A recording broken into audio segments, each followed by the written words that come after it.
Hi. After tokenization, today let's understand one of the most important concepts in generative AI, something called embeddings. AI cannot understand text the way humans do.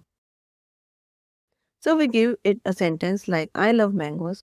It doesn't know what those words mean.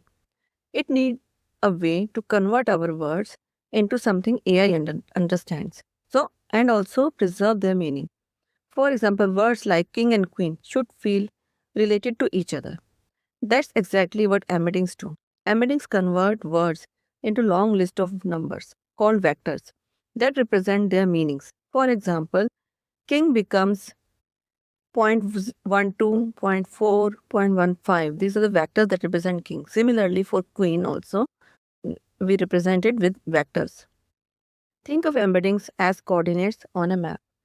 Words with similar meanings appear close to each other, and unrelated words are far apart. So king and queen stay near to each other, while apple and banana stay close to each other. These numbers vectors help AI understand relationships, context, and even analogies. And embeddings aren't just for words. Entire sentences, documents, or even images can be converted into embeddings. So the sentences I love mangoes and I enjoy fruits get vectors that end up close to each other.